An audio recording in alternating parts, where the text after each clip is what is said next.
Hello and welcome to the Sci-Fi Show. I'm Joe, And I'm Dave. and it's great to have you all back here. Today we're going to be covering off something that we hope that you guys find interesting. Dave recently introduced me to a TV show that I've only just started watching it. In fact, I've only just watched the third episode. Before coming on stream. So I'm behind, but here's your warning. There will be spoilers. Now, spoilers for what, I hear you ask? Well, Severance. And this isn't the Danny Dyer Severance where he, gets wasted and there's a load of killing in a forest, which was highly entertaining. Great film, yeah, just different one. No, but this is an absolutely great Severance as well. Now, Dave, do you want to just tell us a little bit about what this Severance is all about? Yeah, and I'll try not to spoil it for you as well, because I know you're only 3 episodes in. It's fine. I No, know the because there's some I great. don't really. Yeah, there's some great twists and turns along the way, so I'll try not to spoil it. But it's essentially about this guy who works for a company called Lumen, and The company's in called this, Lumen, not the guy. the company is called Lumen. Yeah. And this company runs this thing where you get a treatment called the Severance.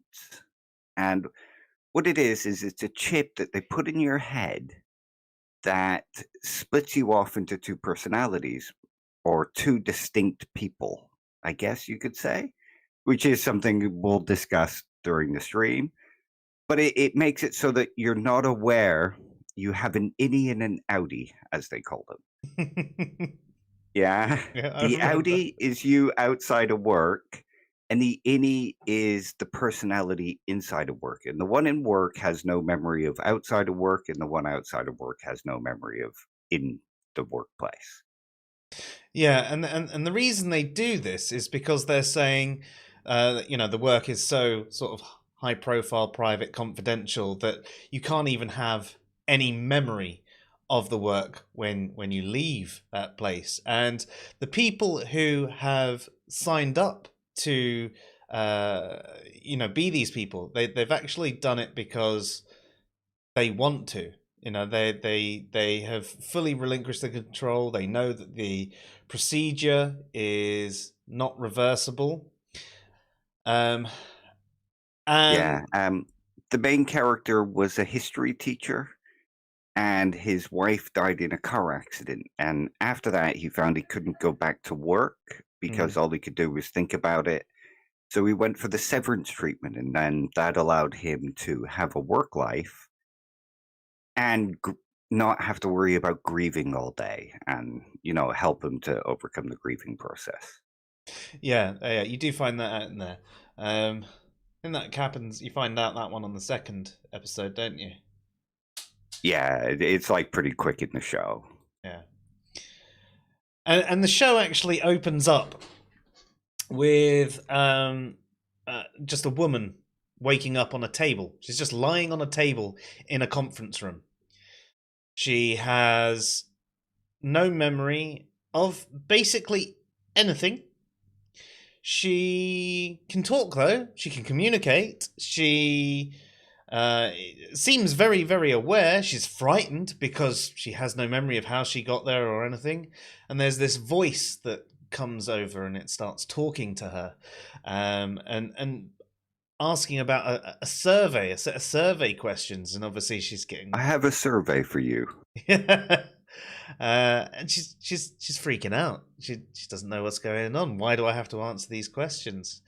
And she answers these 5 questions, and the only one that she can answer is about a state in America. The rest of them were all personal questions, and it showed that she had no memory of her personal life, as in her outie's life, but there was some latent knowledge in there. So stuff that wasn't specific to her, like the state of America.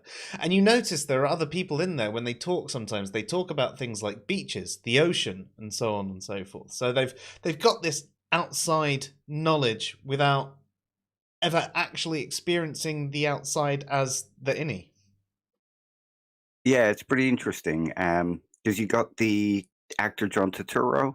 I don't know if you know the name, but The older he's guy, Irving. the older guy. Yeah, that's it. And he's an art fanatic. And he has all these memories of all these pieces of art, the artist's names, everything about it, but he can't remember why. Yeah, and he Or even has can't that remember conversation with Christopher Walken, doesn't he? Christopher Walken, who's absolutely amazing in the show as always. Yeah, I don't think there's anything he's bad in. And No. it's interesting. They seem to have a bond that they don't realize they have as well. So I hope that's something that opens up to me in the future, and there's something there. Um, I'm hoping that story comes in. As I said, I'm only at the third episode, I but don't it's want to spoil it, probably, so yeah, it's probably good that I am only at the third episode. Otherwise, there'd be a hell of a lot more spoilers, and I'd probably be the Tom Holland on this show. so would I. I'll try not to be, but So yeah, I mean, we're not really here to tell you about the actual show, though. That was just sort of a brief overview of what it's about, a synopsis, if you will, or the blurb on the back of a book. But what we did want to discuss is the ideas that this actually brings up, because it addresses a lot of concepts and issues within philosophy. yeah, like identity, mind, or some ethical questions,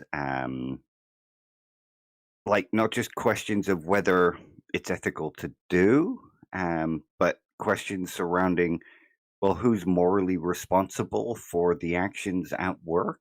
Um, like, do you have the right to bring a being into the world?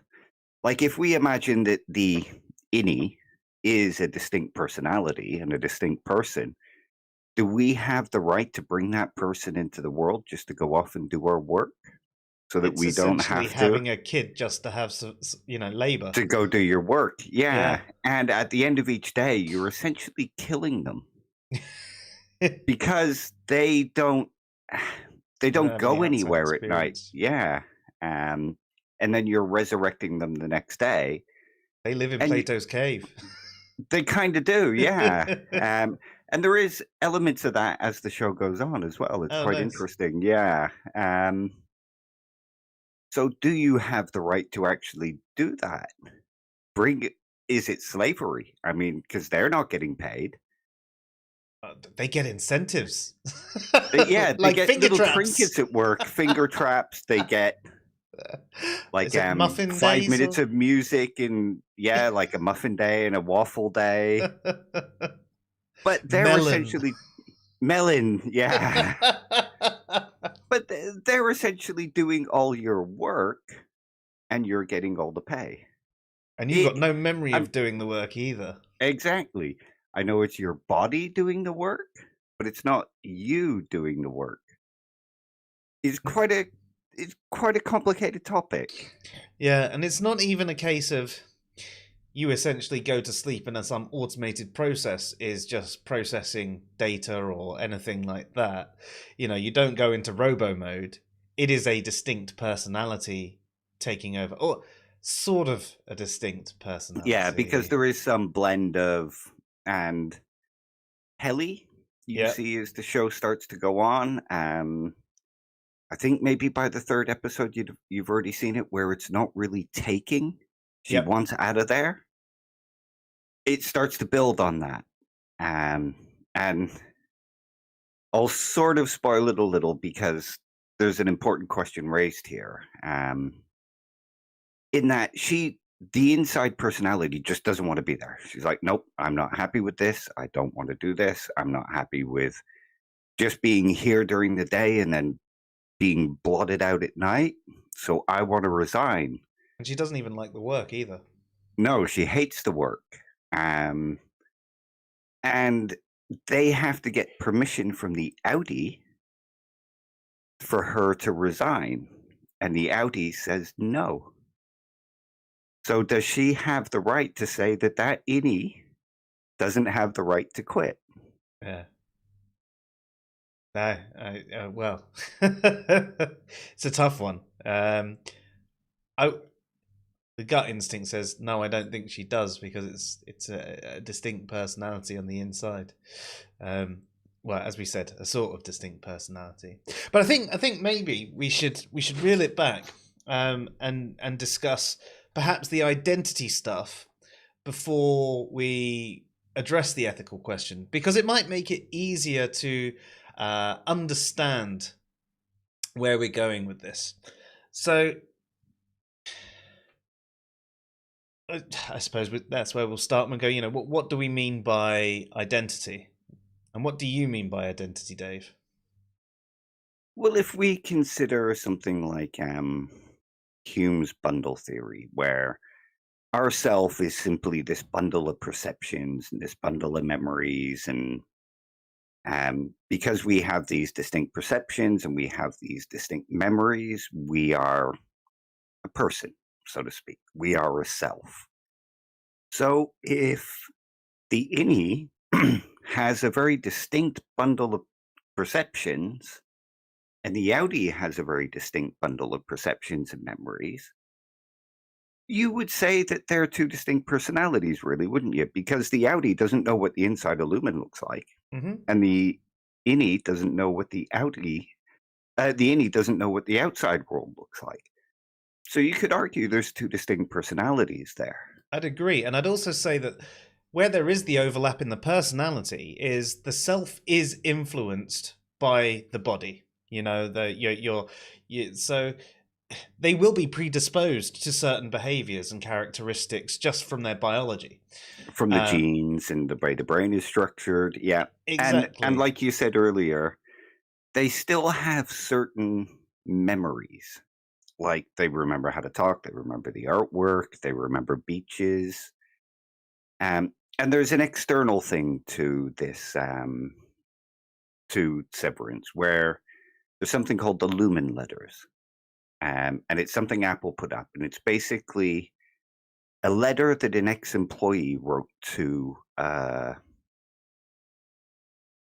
newspaper. Sorry, I was trying to remember if it was a newspaper or a news station. And it's a letter that she wrote about what's going on at Lumen.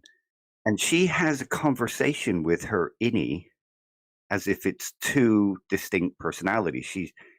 She uses this code that her and her sister made up as a child.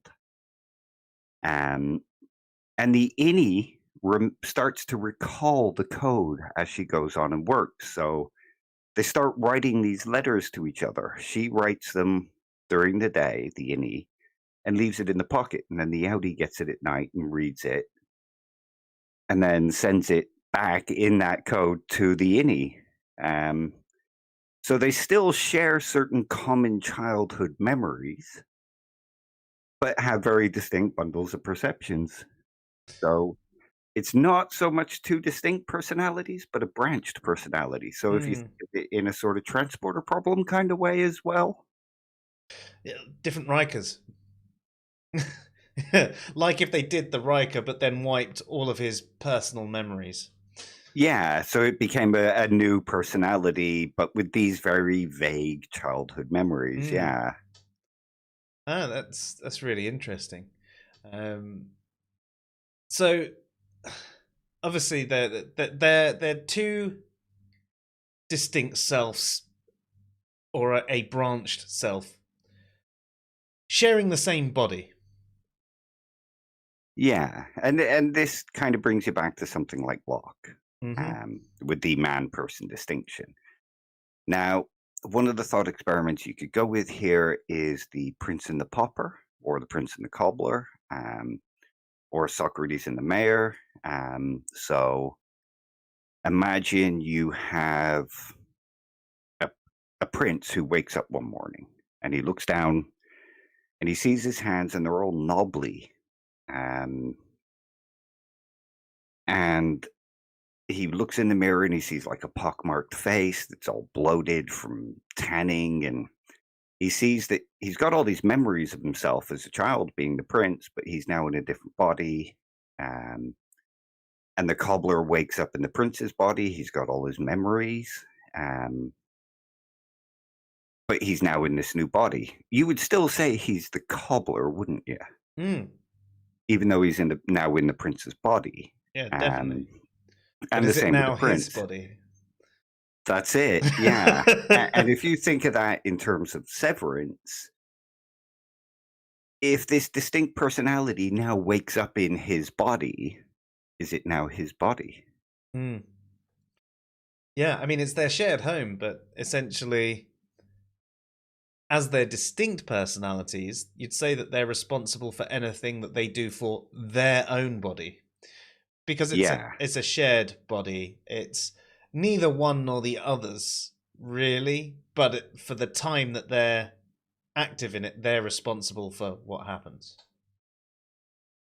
Yeah, exactly. And to think about more on the distinct personality thing, if we think of Socrates and the mayor, which is another John Locke kind of thing to show the man person distinction, imagine you have a mayor of some town, Mayorville, let's go with, because that'll do it. I'm not very original.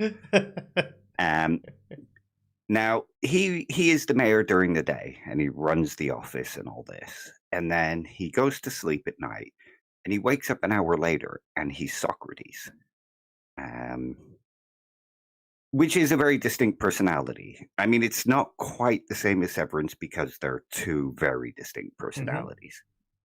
Um, but again, you would say that these are two different people. Um, they might be the same man, because what Locke calls man is the body itself. And what Locke calls person is the actual psychological, mental mind phenomenon going on, Mhm. and the behavior patterns and the memories. And that's what makes you the person, is this connection of memories and this connection of ideas. And you could say the same about the severance thing, because it's the same as Socrates and the mayor, because you have the outie, who is the mayor, who gets to work and then goes to sleep and wakes up as the innie. So on that lines, you could say that there is a man-person distinction going on there. Yeah, no, I would definitely agree with that as well. So, where does this leave things like rights for the individual identity? That's a very good question and a very interesting one. Because if we go back to now the Helly thing, where Mm. the Audi says she doesn't have the right to quit because it's her body. She's the one that she's the person. The innie is just a character that's been created so that she can do the work. And Helly doesn't have to go through the monotony of the work. I mean, does she have the right to do that? Does she have the right to withhold? Or if this is a very distinct personality, does she have the same workers' rights as anyone who's not a severed personality? I mean, I would say I think they ought to. Um, it's interesting because I mean, from one hand, you can see like the attraction to it. Now, these people aren't doing it just so that they don't have to work. As we mentioned, the main character Mark was doing it to avoid the pain of losing his wife, but a lot of it is the fact that the work is so confidential. Confidential. Sorry, I couldn't think of the word. So confidential that they're not allowed to see it outside of the work. So they may have been working at Lumen beforehand and got a promotion or went for a job to be on one of the severance floors. And I don't know if we don't know yet to where I'm at, why Helly chose to do this. I don't know if you find out later. You do. Okay. Yeah, and it's such a big twist, I'm not going to reveal it. Okay. Um, she's a spy. um, but Sorry. I forgot what I was going to say. You were talking about workers' rights and the severed. Yes. So we can assume that at least a portion of these people have chosen to put themselves into this situation, but in doing so, they have created a new personality. At which point, it's akin to creating a fully formed child of yourself. You know, it's you almost have this responsibility and accountability for them, but they are their own person because they are an adult in the same thing. It's not like a baby where you have their rights because you're looking after them and you've got a few extra rights over them until they reach a certain age and can make the decisions themselves.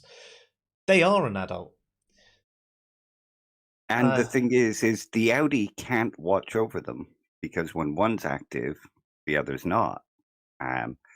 So it's not like there is this parental thing going on. You know, it's I'm not here, so now you're here. Go look out for yourself. It's sort of like saying to your 6-year-old kid, okay, go out and get a job. See you later. But better do good at this job. They also can't even know what is actually going on in there, like in any way, shape, or form. So yeah, each department is kind of hidden from the other department.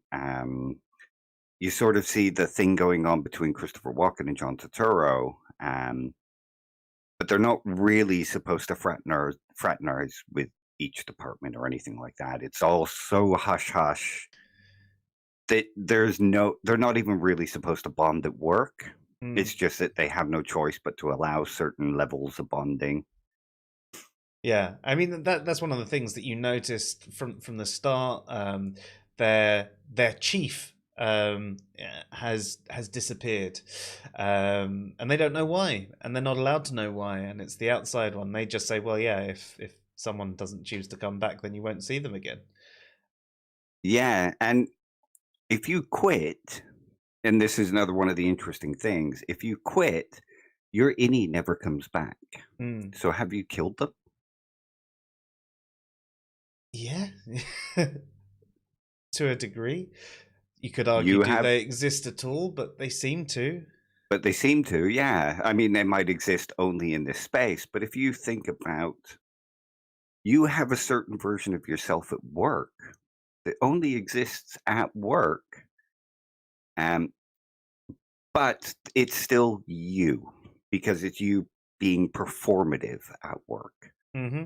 Whereas in this case, it's not quite so much you being performative at work, it is a completely different person. Yes, yeah, no, I agree there. It's tough though, isn't it? Like, I suppose that's why there are people who have within the show who have this problem against the whole Severance thing. But it's also hush hush. No one really knows what goes on at the same time. Yeah, I So mean, for all those people know, inside the Severance building, those people could just be tanning all day and yeah. playing video games that are just too secretive to allow out. They don't actually know what's going on. But still, the ethical and philosophical ideas behind it kind of raise the questions that those protesting against it raise. Yeah, most definitely. So I think we can say that they probably do deserve all those rights. But if they have those rights, do they have the right to actually leave themselves? Like if they have the choice, if they want to leave, that means they are killing themselves as well. Like if they want to leave and never return. Or they could just switch off the trigger that switches back to the Audi. Oh. Do you see what I mean? Because what happens is when they get in the lift, they pass through this certain thing, and that triggers the chip and switches the Audi back on. And when they come in and the lift goes up, it triggers the innie. So they could just switch that off and allow the innie to go out and enter the real world and become a real person. Or, well, Would the innie become have that right? Because they would then be killing the they would then outie. be killing the But the outie outie chose to create them in the first place. So do they have more right to the body to the body. Yeah, because because it they is didn't originally choose to be their body. created? Yeah, it is originally their body Mm, who they've loaned to this personality, sort of, but they've also created the personality. exactly. So whose body is it? Who gets the rights to the body if the innie is a separate person and the outie is a separate person? The outie wants the innie wants to live a life outside of Lumen. Who has the right? Which is another interesting sort of philosophical and ethical question. Yeah. I'd say Because again, they chose to do it though, didn't they? They chose to create this additional personality. It's not like the personality was thrust on them or it was split due to trauma or anything like that. It's not like a dissociative identity disorder. no, that's it. It's not like something that's just happened to them because of biology and psychology, et cetera, et cetera. They have chosen to have an implant that makes this happen. So they've chosen to bring this personality in and chosen to give their body to this personality. So does that give them the right to say, well, this personality is only allowed to exist in my body at these times? mm, Or is that, is it, well, you've created this being, um, and you're basically essentially using them as a slave and saying they're only allowed to exist in this time. But why? What gives them special right to say, well, you must die at the end of every day so that I can live? yeah. Yeah, it's quite cruel and evil. And they are, as you brought up earlier, essentially being treated as slaves. They might have slightly better working conditions, but there's even elements of torture that go on there. Yeah, that I was just about to say, as the show gets on, you'll see that it's not quite the nice place. Mm. There are things that happen, like, have they mentioned the break room yet in the third? They've been in the break. So Mark went in the break room in episode 2, and then Helly went in episode 3. And I did watch the beginning of episode 4, and she was completely demoralized by the end of. Yeah. So they call it the break room, but they don't mean break as in relax. They mean break as in we are going to break your spirit. Yep. So you're essentially handing over this person to be tortured and demoralized and saying, well, it's nothing to do with me. Do people know that there's this room there? They can't. Exactly. So you are handing them over, and that is going to happen, but they don't know. And I think intent is part of the thing. You know, they don't intend for it to be an overly bad place. But if you're going to create this personality who's going to be working in this secretive place, do you have responsibility for their suffering while they exist during Yes. this time? Yeah, exactly. So you've So, got responsibility. I'm just saying there isn't the intent there. oh yeah, there's no intent, but But you are they still have a responsible. yeah, there's a sort of responsibility to make sure that they don't come to any harm. And if you can't know that they're not going to come to any harm beyond average workplace accident, and they have no way of filing a complaint that they're being mistreated, is there a certain element of responsibility where once they say, I don't want to be here anymore, you must pull them out? I would think so. I think that it shouldn't even go to asking the outie. You know, yeah, Oh, I agree with that, because if they're their own person, and they then would have some sense of self-guidance and right to self-guidance. Um, so they should have the right, just like any other human rights kind of based doctrine. But then, are you allowing them to commit suicide if you allow them to quit?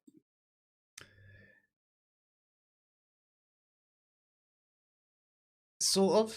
Yes, you are. I mean, the body continues to live, but the personality no longer does. But if they would choose to be dead overworking, then that's their choice as well. But they have to be fully informed of that consequence as well. Yeah, and should that be some sort of trigger to make you say, well, maybe there's something really wrong going on in this company. This person would rather kill themselves than spend another day at that job. Um, and the other thing is it ethical to create a being where you use the idea that if they quit, they're committing suicide as a sort of motivator to keep them there? No, no. I mean, there's no matter what way you cut it, there's really nothing ethical about the place at all. It's really dodgy, isn't it? Everything about it. But it's so compelling to watch it go on at the same time. Yeah. I must admit, we've been loving it so far. I mean, Katie's been really gripped by it too, and it's been nice because we haven't found anything that's gripped us in a while. We've had stuff on that, we've either been chatting to or, checking our phones, catching up on social media and whatever. But this is the first thing that we're sort of there and we're quiet for the whole episode and we go, God blimey, at the end of each one, and then have a little chat about it. Yeah, what's going on? Yeah, me and Emma did the same. It's because the first 3 came out in one block and we watched them and we're like, I mean, we got to wait a week? What the fuck? And then each week it's the one show that we watched like every Friday with our dinner, switched everything off, wouldn't respond to text, nothing like that. We just focused on the show. And that's one of the great things about the show is that the story itself and the characters are all really fantastically written. And they've chosen kind of gets it. Even if you don't think about these philosophical ideas, it's the actual thing going on that will grip you. Sorry, just a message from Philip. Is this stream spoiler free? No. But we've pretty much skirted around the detail and the things that you'll be surprised about. We've mentioned a few things that happen, but we're focusing more on the things like the identity and the self and certain things. So we do mention stuff that's going on, Philip. But we're not going into detail. I'm only on the 3rd episode anyway, so I can't provide you too many spoilers. But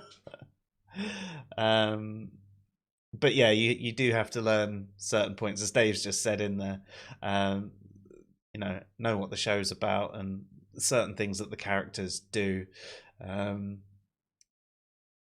but without spoiling too much of it.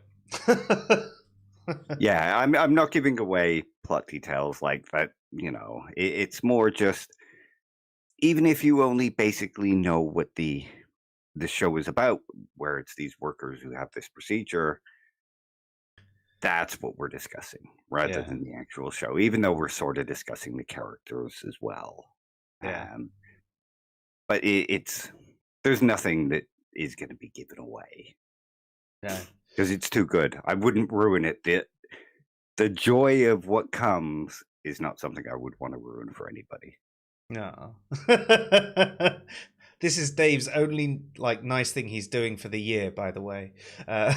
So take him up on it.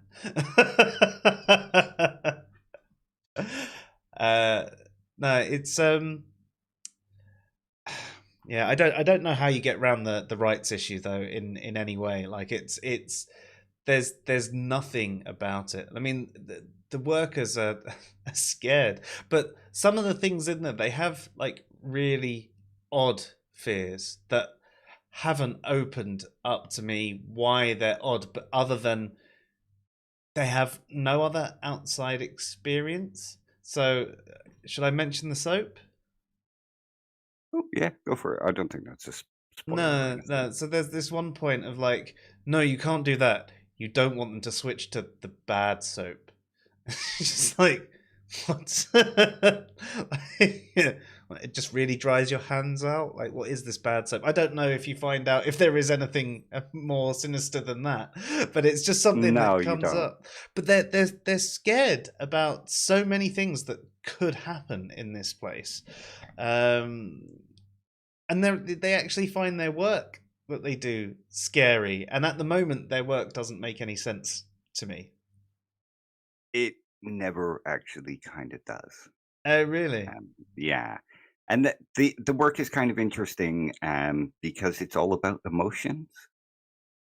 Like, you need to put these numbers in the bins, and some of them will scare you, some of them will excite you, but it's never actually really explained.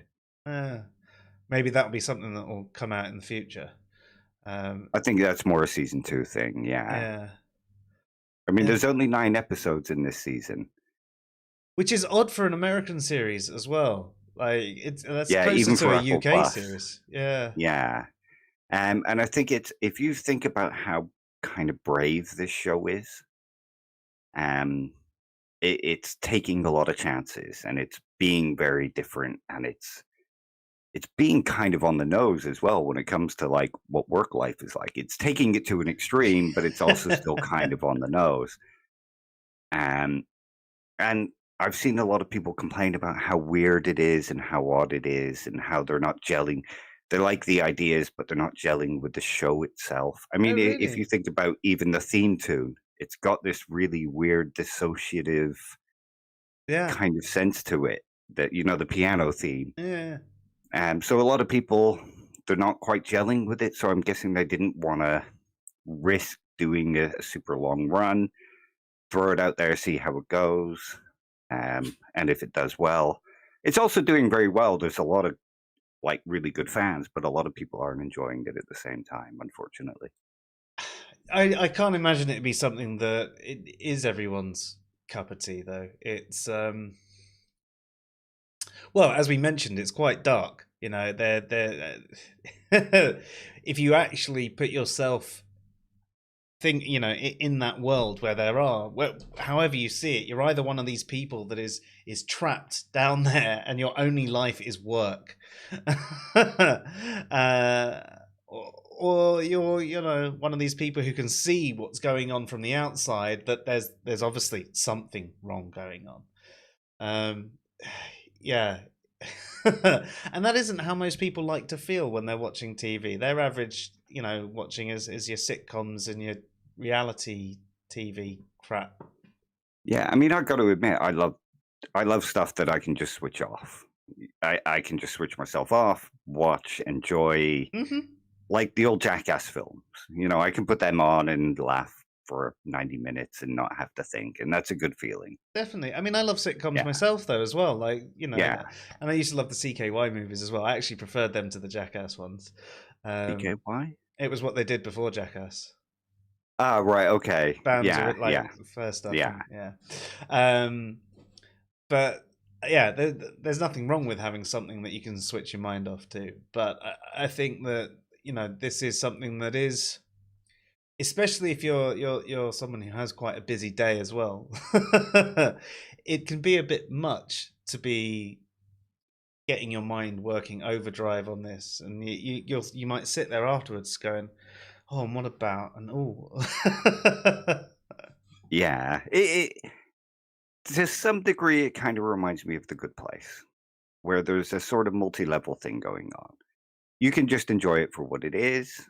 You can sit and think about the things that it raises and the things that it's trying to teach and the messages it's trying to put across. And it's just full of likable characters. But of course, The Good Place had that comedy element going on, which separates it slightly because it's, like you said, Severance is quite dark. So what if, right, this distinct personality decides to kill one of their co-workers? Who is responsible for that? There's obviously, we've discussed that it's a distinct personality, or it's a branched personality. By the way, I don't know if that happens or not. That wasn't a spoiler. It was a what if. Yeah, no, it doesn't. It Okay, doesn't. but so we What if that was to happen though? Okay, the distinct personality, there's a second self or a branch personality. There's obviously the responsibility of that personality. But again, as the original personality who has chosen this new personality to be created and put there, do they have a share in the responsibility? That's an excellent question, and one of the ones that I was going to bring up, because that personality inside the workplace wouldn't exist if you didn't create it and bring it into life and choose for it to go and do this job, because you have it's sort of like the professor who builds a robot to go and kill somebody. Is the robot morally responsible, or is the professor morally responsible? Um, and but in that case, there's a distinct difference in that the professor knew he was going to, and in this case, the Audi doesn't know that the innie's going to do that, or is even capable of doing that, because the Audi might not be capable of doing that. But I would say that yes, there is a shared responsibility, because if this innie only exists in this time and you brought him into this world and you put him in this place, and you've not made sure that you have some sense of being able to keep track of what's going on, then you share some responsibility for the pressure that this innie is under. Yeah. Yeah. And I mean, if you think about something like this, and this isn't what Lumen does, but imagine if you gave the severance procedure to a soldier, and he was doing guided missiles and cruise missiles and that kind of stuff. And the severed personality decided, oh, fuck it, I'm just going to bomb everybody. Is it only that person that can be charged? Is it only the innie? And if so, how do you actually punish that person? Well, if you're in somewhere where there's the death penalty, you'd probably just not let them come back. But would that be... But is that justice? Yeah. And, like, would they go through a trial? And if they have to serve, say, 10 years, does that mean that the Audi has to become the innie? Yeah. For those 10 years, Yeah, because if it is just the innie's responsibility, then it would have to be them feeling that time for the 10 years. At which point, you've still sort of punished the outie, because they'll blink and they'll lost 10 years. Yeah, they'll wake up having spent 10 years in jail, even though they didn't go through it personality-wise. They were still in jail for 10 years. Oh. Yeah, it's a tough one, isn't it? But I think there is that shared responsibility there that you mentioned before. Like, I don't think you can just punish the innie. If it was... See, this is the thing. If it was a case where you literally cloned yourself and one was stuck there all the time, then I think that would be different. I think you'd still have a bit of responsibility because you've done that to them. Just so that you can escape the moral responsibility. So if you've done it just to escape the moral responsibility, does that then give you some moral responsibility? Yeah. But oh dear. And here's a bigger question. Another one, just to, get the mind going. If a company is doing these things and they create this procedure just so that they can have a severed personality who's going to do these things and never tell anyone, do they have an even greater moral responsibility for what goes on, because they plan this so that they can get away with these things and not have anybody tell them and not have any of the moral responsibility, because I'm not the one firing the bombs, it's them. I mean, to be honest, the company's definitely morally responsible in every way, shape, or form for anything that goes on because of their procedure, Yeah, and you know. but is it a greater moral responsibility because they've created this procedure just Just so to that do they that. can get away with these things and nobody can spill any of the information? I'd say that does factor into it because they've gone in with the intent. They've had that additional intent of escaping all this extra stuff. Escaping the So moral. Yeah, yeah, yeah, that's it. yeah, yeah.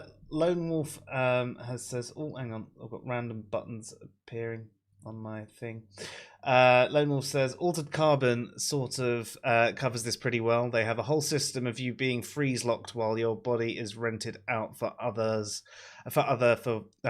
to others for vacations. So I mean that's a bit different to this because obviously this is you don't have different bodies that you can jump into. You're literally just sharing your original body. So it would be like if I had two distinct personalities that I could flick with a switch, not that I could literally do it, but were flicked with an internal switch, then I'd go into prison as the alternate personality that had done the crime. That alternate personality would have 10 years of life in there, and then it would switch back, and I'd be 10 years older. I'd have lost 10 years of my life, plus who knows what happened to me in there. I might have a ton of wounds. I might be, paralyzed. I could have been killed in there and never actually wake up again. So And Altered Carbon and was interesting though. it was a brilliant show, yeah. Here's another thing about the prison thing. If it's unjust to punish somebody for the crimes of another person, and the Audi is getting punished for the crimes of the in, which one takes precedence? Do we be unjust to the Audi and serve justice to the innie, or forego justice to the innie so that the Audi has justice? Yeah, it's a tough one. You you're almost at the point where It's a sort of dirty hand scenario. yeah, and which does take precedence. Similarly, if the outie happened to do something wrong, say the innie, right, loved their job, right? They really liked their life, or they may not love their job, but they actually like existing. They want to carry on existing. But the outie does something and gets thrown in jail. The innie then doesn't experience life for 10 years or possibly ever again. Is there a responsibility to the innie? You know, Yeah, very good point. um, in that situation, should the punishment actually just be you're switched to your other personality for the next X amount of time? And And you're never allowed to leave work. yeah, Because if you think about it, they could switch off the innie and then give the person sedatives, the Audi sedatives, so that they would sleep through the night, wake up the next morning, yeah. and then the innie takes place again. But you would still be damaging the body of the innie by giving these things. Could you set up a room at the office so they'd actually have living there? They did have that there's that house there, isn't there? They could have other they could build something like that for these special situations. Yeah, or do they have a method to actually not allow the Audi to come back? If you think about it, well, we're switching the Audi off for 10 years and allow the innie to then go on and create this life and live in the house, like you say. So they have the outside experience, but that defeats the purpose of the severance thing to begin with, so that Yes. nothing gets out of the workplace. Yeah. But should that even be allowed in the first place? um, I think it'd be a bit different if it was literally just the work memories being cut off, right? If you had a job where you were still you, but just when you left work, the memory got. It's the fact that it's a completely separate self. And I know you can make an argument that the continuity of your memory is something that makes you you. But I think the majority of your memories would still be there. You just wouldn't remember your workday, and you'd know everything else, sort of. Yeah, I guess so. But if that memory counts as continuity for a distinct personality, then what happens then? Yeah, It's a tough one. Or could they create a chip, put another chip in there so that it switches from one innie to another innie? That innie exists only outside, and then when the time is done, they remove one chip and regress back the personalities. But it seems to be in the case of the show that these thing isn't reversible. Yep. So they couldn't actually do anything like that. At least not in the world that this show No, created. no. I was just more thinking about if you could just choose to not have certain memories rather than having to, be a completely different personality or a branched personality. Would that make it better? I mean, to some degree, it is kind of what's going on anyway. They're just choosing to stop memory formation, or they're basically using the brain as a hard drive, Mm-hmm. and they're partitioning the hard drive. So the C drive is the outie, the D drive is the innie, and one is flowing to another in the fat tables, Yeah. and you know, um, so they're just partitioning off the memory. So to some degree, that is what they're doing. It's just how we define a person is based on these bundles of perceptions and these memories and things like that. Yeah. Yeah. I mean, if you Interesting. wanted to define a person as just any biological being with a brain who is alive and can make conscious decisions, then they're still one and the same person. And then you have the problem of, well, if he doesn't know he's doing this during the day, how can he be morally responsible for it at night? Yeah, no, that's true. Yeah. Yeah, it's difficult. Although then you could say the same with someone with having memory loss. Someone does something wrong Yeah, and I was has going to memories. say, with the thing, we were saying, are they morally responsible for what the innie does during the day because they've created them? To some degree, you could say that it's kind of like the drunk guy. Hmm. He goes out and he gets so wasted, he doesn't know what he's doing. He kills somebody. He wakes up in the morning, goes, "Holy fuck, did I do that?" We would still count him as morally responsible, even though he has no memory. And no control because he chose to put himself in that Because, situation yeah, and he chose not to be responsible. And yeah. So yeah, would the same thing work for the innie and the outie? yeah, But to a most degree. people's intuitions would be, well, no, because he's not the one making these decisions. And he Yeah. didn't know going in. All the things are very similar, but we would kind of see them in a sort of different way. You would, and I And mean, I'm, it'd be a bit different if it was something like a traumatic experience or a repressed memory or, um, an actual dissociative personality disorder, where it was creating these other things. Like any negative consequences that came out of that, we'd have. They didn't choose to put themselves in that situation in the first place, and this, I think, that's the difference. So whilst the severed personality feels like it should be treated like a dissociative personality disorder type thing, or a dissociative identity disorder, um, it is different because there's that choice, like there is with the alcohol, and just because or drug or whatever, they've chosen to take a substance that has caused them to act in a certain way, and a negative consequence has come out of it. They've chosen to have an implant in their head, which has created a different personality, which has then caused the body to do these things that they share. So it's actually more like that situation, than it is, someone with You could DID.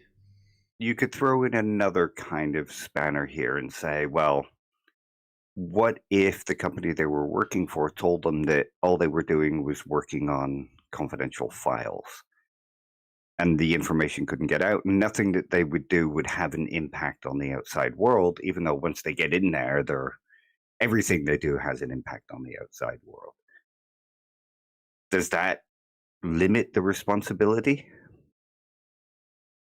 It limits their responsibility in the work that they're doing, but not in if they killed a colleague.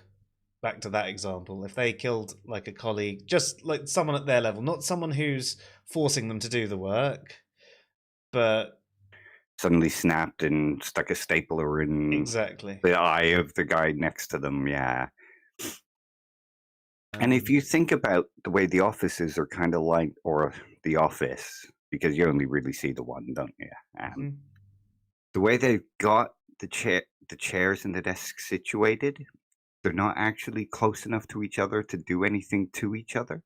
So I'm wondering if in the past something like that has happened and they've now moved everything around and made a contingency. Yeah, possible, very possible. Or was it the fact that maybe there was an uprising before as well? Everybody actually grouped Yeah, together. They had, like unionized. yeah, Yeah. because they collaborated, um, and and that's why they don't like people fraternizing now. I don't know. Yeah, it's kind of an interesting question. Yeah, you don't really see anything like that in the show. I'm just throwing out the hypothetical. Hmm. Uh, as we said, minimal spoilers. Most of it is just us trying to go, "Ooh, what about?" Yeah, yeah, that's it. So that's what makes the show sort of interesting for me is, not just the plot. The plot is fantastic, but there's all these kind of questions that is raised by it. And it's hard to believe it's written by Ben Stiller as well. Yes, yeah, and yeah, no, I was surprised by that. Um, there isn't much that I see from him, I think, is of any note. Um, but this is brilliant. Like, It's amazing, isn't it? Yeah. I mean, yeah. don't get me wrong. I like Ben Stiller's comedy. I think like Tropic Thunder was I mean, incredible. that was all right. Yeah, that's probably Yeah. about the only one I think I liked. Really smart. I liked him in Dodgeball. I thought Dodgeball was a really good film, just a really fun, stupid film. I generally tend to like what he does. Uh, It's just I don't quite expect this level of sci-fi from him. yeah, yeah. I mean, yeah. His movies just have never really appealed to me. But this is just great. It's just, yeah. I just sit there every time his name pops up in the credits, directed by Ben Stiller. I'm like, no, Yeah, I no. thought maybe I was seeing wrong, and it was some other guy called Ben Stiller, Yeah. but it is actually him. Yeah. Yeah, Uh, you should do a cameo as Zoolander. I wasn't a fan of the films, but it was definitely quotable. Um, yeah, and it's quite a good character. It's like Bruno. Is that the Sacha I Baron still haven't Cohen watched it, character? but yeah, I know the one you're talking about. It's not particularly good, but it's that similar kind of character, isn't it? Yeah. Um, yeah. Yes, Robert Downey Jr. was amazing in Tropic Thunder. Yes, I completely agree with you, Lone Wolf. But still, it was still only okay overall. I don't know. I think I do have a bias against Ben Ben Stiller anyway. So when I just watch stuff by him, I'm generally like, whereas yeah, this was just a surprise, and then like really. But yeah. Anyway, where were we? Got on to. I'm not supposed to be chatting about Ben Stiller and what we like and don't like about his work. It's what we do. Hey, It's what we do. Claire, nice to have you here. Yeah. So I suppose another thing is the workplace itself, the ethics, the company itself. If they've created this thing, um, do they do they have certain moral responsibilities to make sure that the people inside the thing are not just protected, like we already know about the break room, um, and the things that they do, but do they have extra responsibilities because they can't do things like unionize and fight for rights outside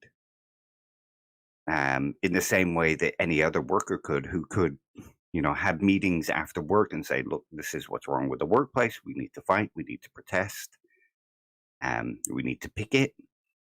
All those things are gone from a workplace like that. So what they have is just purely obedient workers who can't actually fight for their own rights.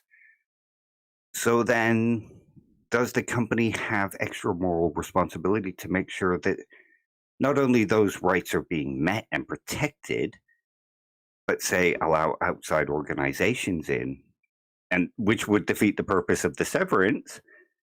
But do they have a responsibility to have, or like say the UN, do they have a certain responsibility to make sure that those workers are being treated well?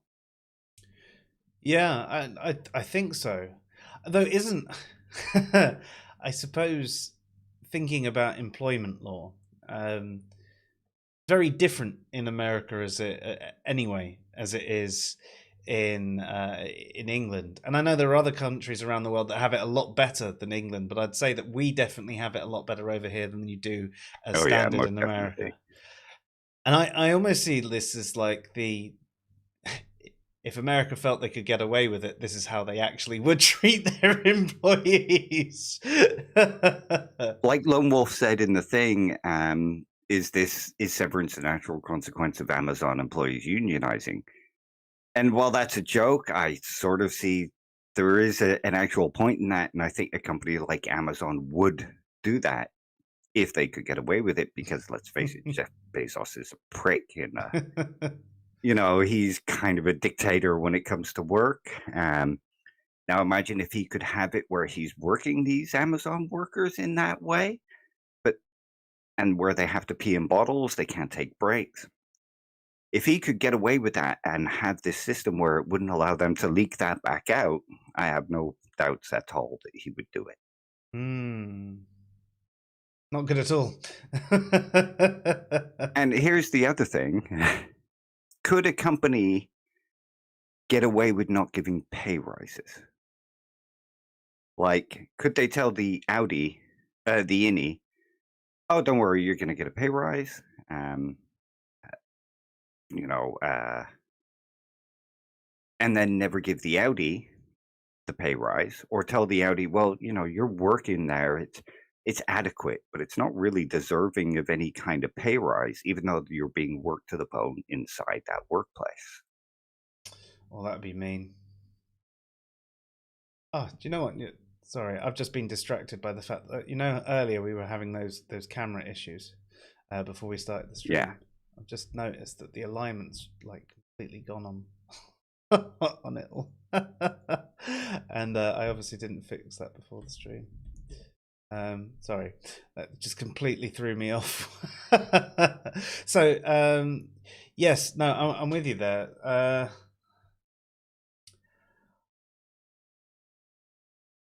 I think you're going back to your point, because this is, a slippery slope of what could happen if they could get away with it. I think that you're right. There should be some outside party that isn't affiliated with the country at all, right? Like, Yeah, because a company that powerful can have people in high places who just sign off on everything. Is, oh yeah, we went in there and it was perfect. Best workplace ever. I've never seen a worker treated so well. But inside the company, yeah, these workers are being worked like slaves. yeah. So yeah, I mean, I don't And know what company that would be. I mean, like you mentioned, like the UN, probably wouldn't fall under their remit, though, would it? Like, if there's the UN Human Rights Council, right? would it fall under their remit?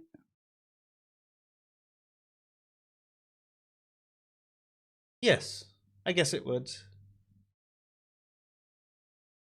Or, and would it be up to, say, the UN to create a new body For dealing with to, this. yeah, because if they're the ones that are sort of in charge of human rights and, all that kind of stuff, do they have a responsibility to create a thing where they go off and, make sure that these people are being treated correctly? Yeah, yeah. And obviously, it would have to be top level security, sign the NDAs and everything, and yeah. And the UN actually has the kind of power to create that kind of system. Would But they have to create someone? Would that person, right, have to be would they also a have to create severed, a severed person? which Yeah. they could then only report back under certain, they'd have to be a severed department. So they'd be severed, they'd leave, they'd then go back to the UN, they'd go down into this severed zone, and they'd give their report of what it was like there as well.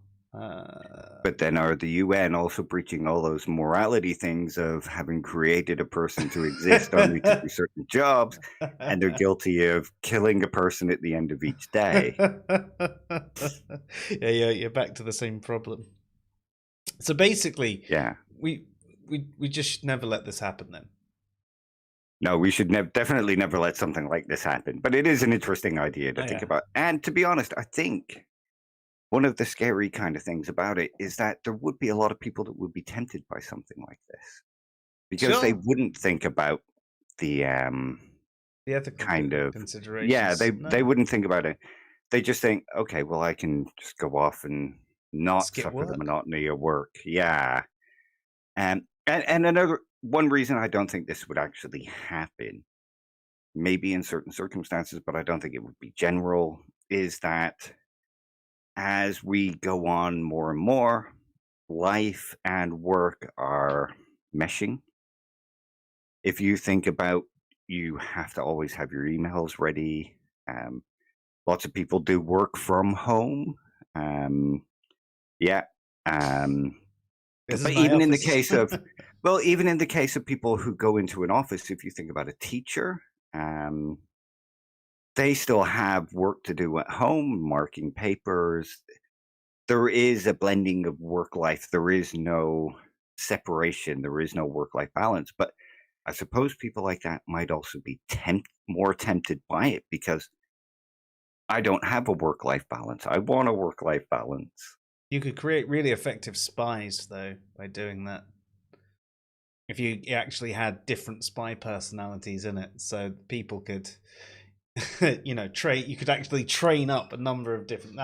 I know it probably wouldn't actually happen as you're saying, but I can see the technology being used. I mean, you train up your first soldier or your first spy, give them all the skills that they need. Those skills can go on to a different personality, and then you teach each one to be a different character.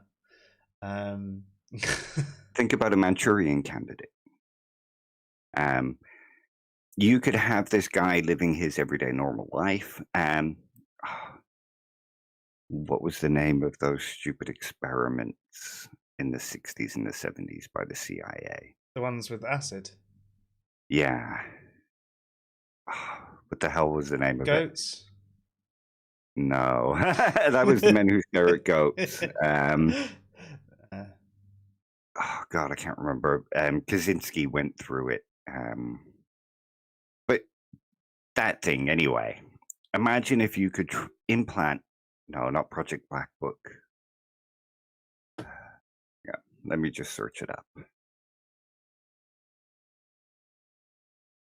Search it up. A little darling, search it MK up. Ultra. Okay. Yeah, so imagine if the CIA could implant this chip and create this innie who is this master, like you say, a master spy, master assassin, um, and they spend, say, 3 months doing this, and they just tell the person he's in a coma. Yeah, you've been in a coma for 3 months. Welcome back. Um, and then the guy never gets switched on, but he's been trained to assassinate one particular person, and when he gets close, they just switch on the innie Yeah. and then switch him off after it happens. The guy's, I've got no memory of ever doing this. That's have you seen Treadstone? No. So it's basically a continuation of the Jason Bourne films, but a TV series. Oh, right. Okay. And they've got these sleeper agents like that. None of them even know who they are, and they get activated by like a signal at a certain time, and then they go absolutely wild, kill a bunch of people, and then sometimes they're switched back to their original personality, and they're like, got some blood on my hand. What's going on? But there's no bodies around them or anything like that. They've all been disposed of, but it's just suddenly like. So yeah, I mean that's the same sort of thing. Although I think with them it's all like conditioning rather than. Yeah, but imagine if they didn't have to go through that conditioning. No, exactly. They could It's just like. Yeah. And what if they take the technology further, where not only do they split the personality off, but they can actually implant using the chip and download these memories? Yeah. Yeah. I mean, we're kind of going off piste here, obviously, but it's a fun thought experiment. Oh, definitely. I mean, you can conceive of that sort of thing happening as well, can't you? Like, it would have probably been completely sci-fi idea, even 20 years ago. Whereas now you're like, yeah, how far are we off this technology? Well, Is it's it like already being used? Like Lone Wolf said, the TV show is just conditioning us to get ready for this to actually start happening in a big rollout. The COVID vaccinations, were they really just the implanting of the chips? We're all going to be severed. Yeah. And no, conspiracy theory people, don't start watching our channel. Or do. Or do, yeah. And start sending us money. You know, we'll start saying what you want to hear.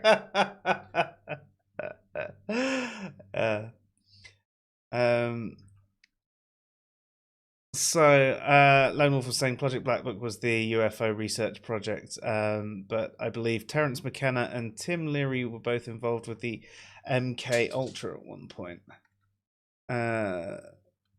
Yeah, Lone Wolf says he's also the only conspiracy theorist allowed here. There's nothing wrong with the odd I one. do enjoy a good conspiracy theory. Like, I don't buy into them, but I like the psychology behind how they work and why people buy them. But they're such grand plans that there are authors who couldn't write books with plots as devious and well thought out as some of these conspiracy theories. Yeah. And I mean, so many of them are like the entire world's government, as if it's all one government, really. Lying to you. And you just think, how hard is it for anyone to keep the most basic of secrets? And you're expecting the entire world's government that all hate each other to be well, if you think about it, it's supposed to be this conspiracy of like the world's elite who are coming together and creating this world and planning all our lives out. Trump couldn't even plan out a dinner for like basketball players. He just bought McDonald's in. And he was a world leader. Do you know what I mean? But was he just basically the Zaphod Beeblebrox? Yeah, I suppose he could be. There were the real leaders behind him. But when you look at some of the other world leaders, you know, they don't have to talk a lot of shite. And they can barely run a company. Yes, they make millions of dollars and all that, but I don't think any of them can work together because most of them are egomaniacs. Hmm. I mean, could you imagine Jeff Bezos going into partnership with somebody and having to give up some of his profits? No. He won't even pay his workers properly, let alone. I wonder how it actually works for. We're going really off piece here, but like for employees in the UK, like, uh, does he hate Amazon UK because he has to actually treat his He has to treat employees them somewhat well. decently, or Yeah. does he somehow get away with it by? You do hear some horror stories of the UK ones as well, like drivers who only get 2 minutes per drop off and, like losing money and bonuses because they've not hit their target of 100 runs because they've got stuck in traffic. Uh, Not good. That's really not good. That's why I say we should keep guillotines outside all their houses, just to remind them of who's really in charge.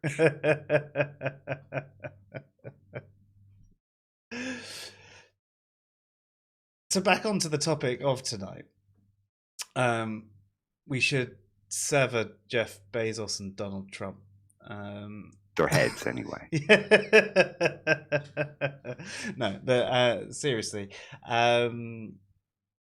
we've obviously covered the identity portion, and we've basically. I mean, I know we only gave a brief overview of like identity, but they're essentially two different identities to a strong degree anyway. It's that branched personality, a branched personality where one of them basically has amnesia over all of their personal life.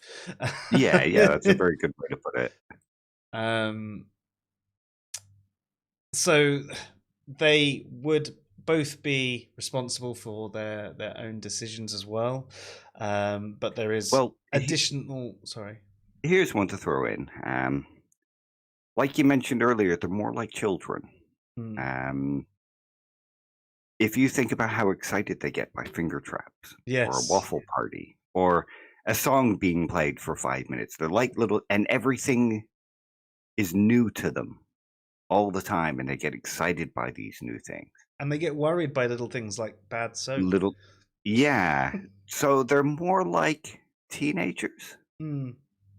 So do they only have the same amount of responsibility and decision making as we would give to, say, a teenager?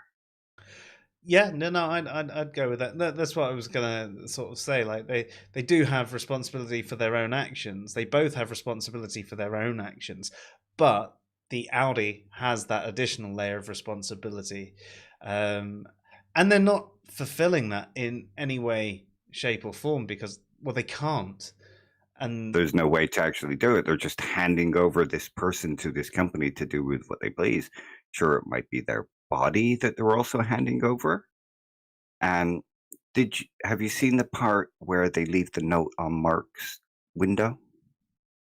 oh, Something happens to him and they leave a note on his window. Okay, this isn't particularly a spoiler, but um, it's sort of interesting in that when somebody at work has something happen to them, like say they get cut, um, or they come out, oh my god, I've got a bruise. When they get to the car, there's a note on the car that says, "Oh, oh, so that was in today the first one where he had the bump on his head. he had the bump on his head." Yeah, Yeah, and and he got and a. there's a note. Unfortunately, your innie had an accident today at work. It was kind of amusing. It was visually appealing because of this comedic element. Here's a certificate for $5. Um, so that's how they get around the body being damaged. And, is that really enough? No. Like, if you were an Audi, wouldn't you go, well, why the fuck aren't you taking care of my body? I'm Yeah, loaning you this body. You might be putting another personality in there, but it's still my body. So better take the fuck care of it. they do sort of play it. Well, they see they don't know any better, so they trust the company for whatever reason. It's misplaced trust, but they say, oh yeah, something happened, like a box fell on you or something like that, Yeah. when they're not telling them the truth of what actually happened. And so there's that additional problem of lying. Yeah. Here's my body, look after it. No. But we'll No, tell it's you we our are. body. Yeah. Well, you're in our workplace, it's our body. Yeah. And that, again, goes back to the whole kind of work thing, in that when you go to work in a workplace, you are kind of selling your body to them. How much right do they have over your body? I mean, if you think about all the people that now complain about health and safety regulations. Oh my God, this is ridiculous. Most people, back in the good old days, we used to put a ladder on top of a bench, and we used to balance on it with a 4-foot paintbrush, and nobody ever got injured except for the people that fell and broke their neck. And so, back then people would think, well, the body belongs to the workplace while you're there. Um, so is that a return to that kind of thing? But really, your body doesn't belong to them. Your labor does. And in this Yes. case, in the severance case, it's not even your labor that they're getting. It's somebody else's labor. It's your body's labor, but it's a different person's labor. Yeah. And that person doesn't get rewarded for it. Yeah, he never gets paid. Yeah. As we mentioned, the little incentives, but I mean, really. But you're the one reaping the reward for their work. It's no different than, like we mentioned earlier, it's not really any different than slavery. It's like having a child, raising him to be 16 and sending him to work. And when he gets home, it's like, well, where's my fucking money then? Yeah. And in the case of a parent doing that to their child, we would say, well, that's immoral. That's not right for the parent to take all that child's money when he's the one going out and doing the work. No, definitely not. And I think the thing that makes it harder to think about for people, if they do have trouble thinking about it, that is because it is that person's original body. I think that's Yeah. I think that's what makes it so much harder to think about. I think it, like I said, if it was a clone that was created, and you did it, you'd probably have some other justifications. Although saying that if it was a clone that was created, they still deserve to get paid for what they're doing and all of that. But some of the moral responsibilities around the actions and things like that are probably easier, like punishments for them for jail time and things like that. But yeah, when it's the same body, it does make it that much more difficult to really consider all the ramifications. But that's what makes it interesting as well. Yeah. And just to throw in another one, like you said, that we feel an ownership of our body and what happens to it. And if you think about one of the abortion things, my body, my rights. So if you give birth to this personality within you, do you own the personality that's within you? Is it your right to do whatever you want to the personality that you have given birth inside you, because you own what's in your body? But we own our body because of our consciousness as such. Yeah, but that consciousness is still a part of your consciousness. It's just nested within it. Ugh. That makes it even more trippy, doesn't it? Just to complicate it, yeah. I still don't think it changes any of my answers or anything we've discussed tonight, but because I don't think you have. I mean, you've chosen to give right to a new consciousness. Well, a branched consciousness. And Lone Wolf has just said something interesting. Can I abuse an alternative personality in my body like I can abuse a video game character? And I think that's one of the things that sort of, I mean, if you do have the right to the personality that's in you, then certainly you should have the right to treat it however you like. But the idea that they have emotions and feelings and can suffer adds a certain level of responsibility to it, that you're treating this personality who can suffer. So you're being immoral. Can you be immoral to yourself? Yeah, I mean, I suppose one way you could think about it is imagine if one day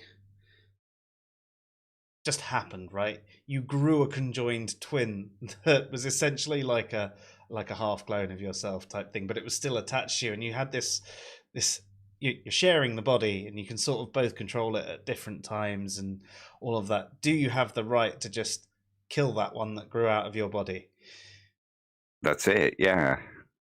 I mean, if you separate that conjoined twin and it dies, have you killed somebody or have you just removed a growth that you don't want on your body? Again, doing it like that, it seems to make it a lot clearer, doesn't it? Like Because there's a distinction there. yeah. Yeah. Whereas with this severance thing, that's one of the things that makes it so interesting, is that the distinction isn't quite so clear. It Hmm. seems clear when you take a step back, but when you start actually diving into it that little bit more, that distinction becomes slightly more blurred. Yeah. Yeah, it really does. uh, if you can take that consciousness and inject it into a hellscape, is it morally all right? No. I mean, that's basically what's happening at Lumen. Yeah. No. Yeah. Isn't that the name of like one of their episodes? Or maybe even the first episode, like Welcome to Hell or something. Could be. I didn't pay attention. I remember they all had really clever kind of episode titles. Yeah, let's have a quick look to see if on IMDb to see if it does have the episode list. I'm sure like I saw one that was like Welcome to Hell. Good news about Hell, season 1, episode 1. Ah, there we go. Yeah. So yeah. Oh, I can't wait for it. Oh, they've already got season 2 episodes listed. Oh, they have. Ooh, nice one. Yeah, so it's definitely coming then. But they don't have any of the episode names yet. Doesn't even And have. hopefully it won't be like the first season of Snowpiercer, where there was like 2 years in between the first and the second season. Yeah, I really enjoyed Snowpiercer actually. I do. It's another one of my I favorites. don't know how they're going to do a full season. I hear they're coming back for a full season, and it felt like it was like, do you know what? At the end of the third season was a good place to leave it. It doesn't fully wrap up the story, but it does sort of at the same time. I think it adds a new level with what's happened at the end of the third season, because you can now have two distinct, separate stories going on. You can, Yeah, like I don't want to go into too much detail because it's going to spoil for anybody who hasn't seen them all yet. I mean, if you haven't, you watched the show, why the fuck haven't you? Because it's one of the best shows on TV. yeah. Snowpiercer is brilliant, absolutely brilliant. Another one Yeah, definitely worth checking out. Maybe one we should um, a lot of discuss great as well philosophical because ideas in yeah, there. Yeah, especially about power um, and yeah, classes and all of that sort of stuff. yeah. Um, so yeah, I'll agree. Maybe we'll cover off that. I mean, if you like this sort of thing, I mean, we like doing it anyway, but we're probably you know happy to have these conversations among us ourselves if you'd rather a different conversation on these live streams. But I find it very interesting. In fact, if we got a group of us on here to discuss it, because it's always great to hear different takes from people who perhaps notice things that you didn't when you were watching it, especially if you've only done Yeah. one watch through. Um, Well, I mean, I'm guessing most people don't like this because there's only Lone Wolf here chatting with us and watching this. We seem to have put everybody off with this episode, but I have to I admit, I'm was really late. enjoying it. Yeah, I'm really enjoying it as well. But I was late setting up the show, and I think my auto poster that posts it around a few different places around the internet didn't actually work. So most people probably didn't get notified that this stream was happening. Um, So it could also be that, but never mind. One of those things. Um, Well, we got 3 likes, so, we're doing well. I don't care. I like it. That's the important thing. That's all that we stream for ourselves, Yeah, to be honest, exactly. so yeah. Yeah, we just hope other people enjoy it too. But yeah. Uh, oh, what's Lone Wolf saying now? We've also lost 262 subscribers, so I'm guessing. Christians who don't like masturbation say you can be very immoral to yourself over and over again. So immoral that you grow hair on your palms. See, the Muslims have to outdo the Christians in this one, in that they say that if you masturbate when you get to the next life, you're going to find your hands pregnant. What? Yeah, there's some mullahs and imams and that kind of stuff who make statements like one of the punishments in hell for masturbation is that when you get to hell, your hands will be pregnant. Because that's a thing. What? I mean, what? I remember these weird comedy takes from religious people. Although it's not comedy to them, they're absolutely serious. Yeah. Yeah. I'm stuck on that now. That's going round and round my head. Okay, let's take it back to a kind of severance thing. If your hands are pregnant in hell, yeah, and that means that there's fetuses growing inside, is Allah guilty of torturing fetuses? Because they're in hell and you're being tortured and that the fetuses are suffering? If they are actually pregnant with fetuses, they'd probably have an excuse like it's not a real pregnancy, it's just a pregnancy you feel and get all the effects, but there isn't really a consciousness in there. Yeah, but still, he's torturing fetuses. Unless there are And actually if demons in abortion's there and your wrong, hands give birth to demons and then they come out and torture you. so basically it's anime. Yes. It's tentacle porn in hell. I'm down with that. Yeah. There we go, we've solved it. Or a Tsuki Doji in real life. Yeah. I wonder how they actually would justify that sort of thing, though. Like, They wouldn't. They're just screaming angry epithets at people they don't like and trying to scare believers into not doing things that they don't like. yeah, it's fair. Let's face it, most of them don't think too deeply about what they say. At least the ones that say those sorts of things. No, I'd agree. Yeah, exactly. And the ones that do actually think quite deeply don't say those Don't things. take them serious. Yeah. So, is there anything else that we can cover off from this show at this time? Not without going into spoiler detail. And I don't really want to do that for anybody. Maybe revisit it again in a couple of months when you've watched it, Philip's watched it. We can all have a good chat about it. No, and put a nice big notice saying, this is a spoiler-filled episode. Yeah, no, I'd definitely love to go back through it and, as you say, a few spoilers, maybe a few clips to actually put up, like memorable scenes. Yeah. And actually go through that.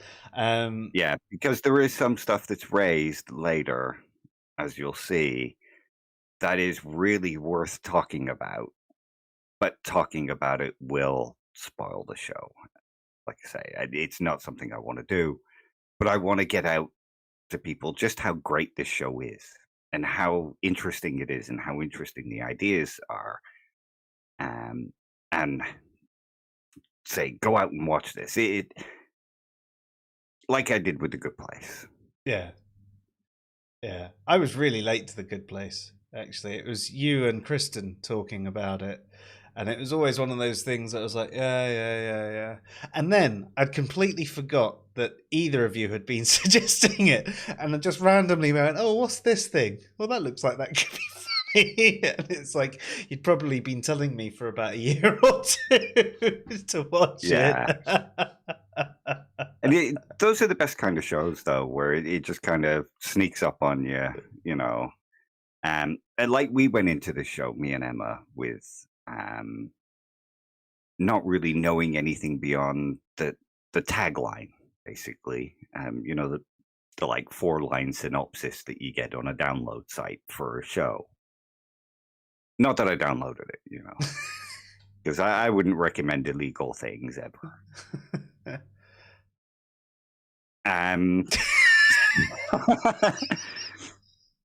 Also, Surfshark, you know, give us a kind of promotion thing, and so that we can recommend people watch these shows and not download them using your product.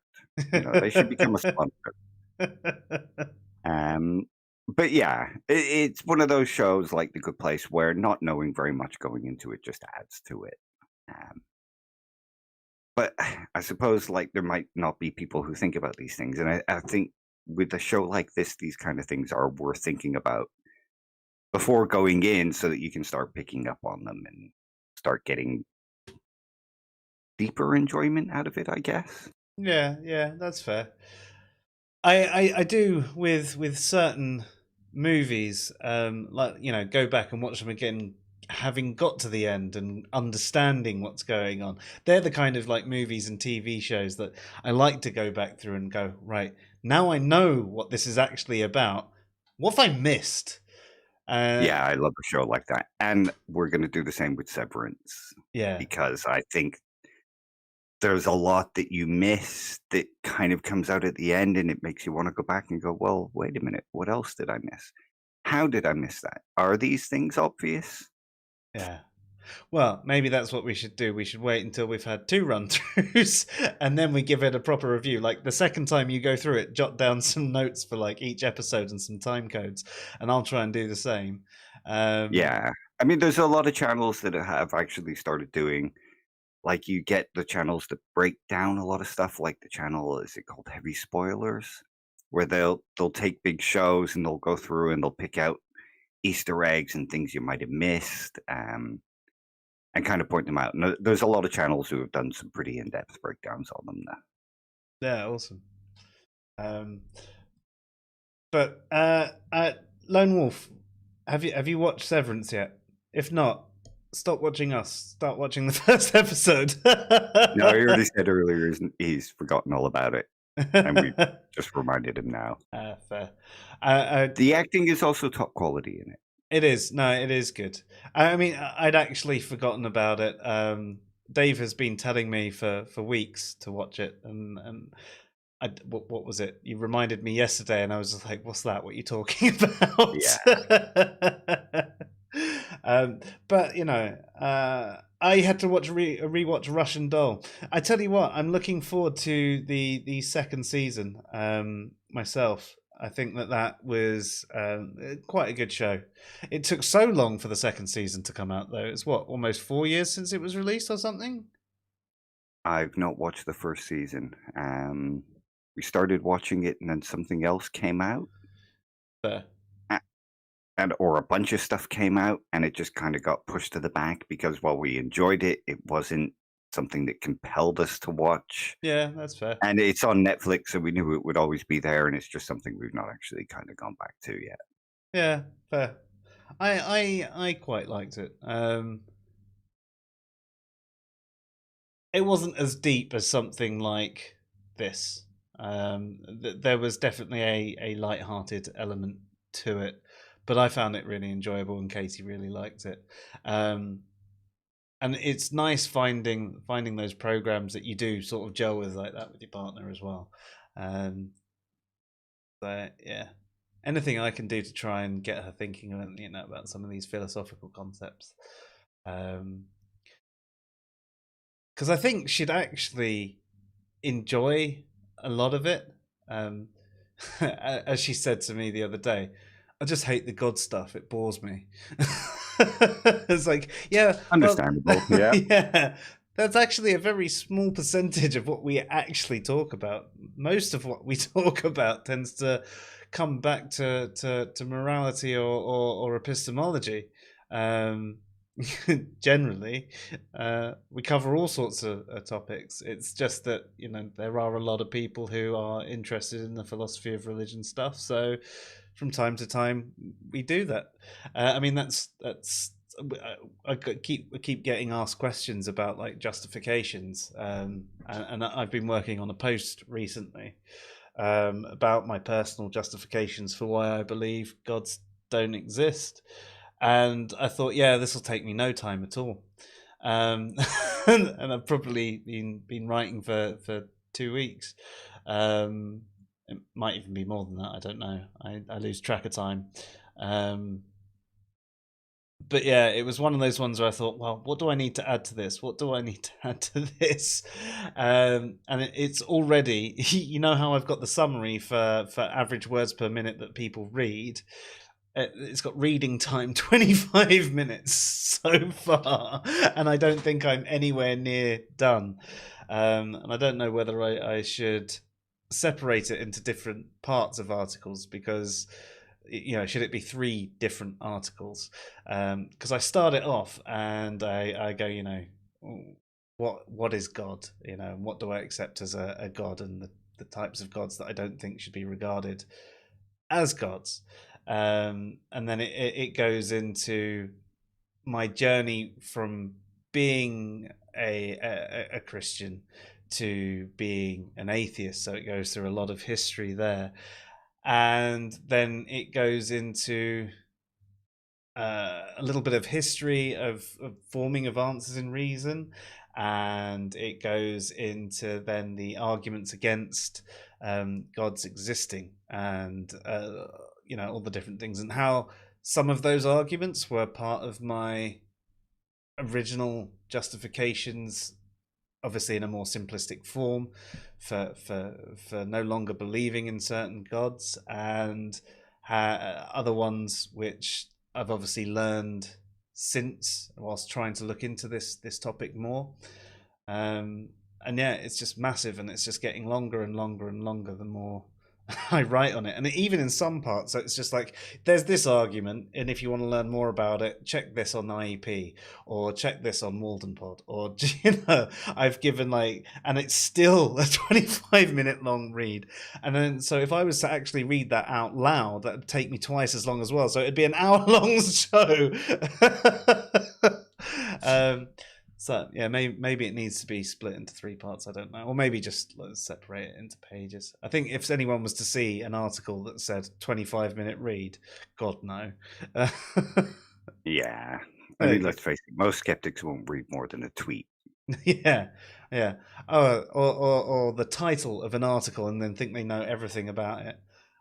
I've actually had someone say to me that if I can't get all I need to know from the title, then that's not my problem. It's like, what? What? Do you go into bookstores and just look around every title? Yeah, I've read 100 books today.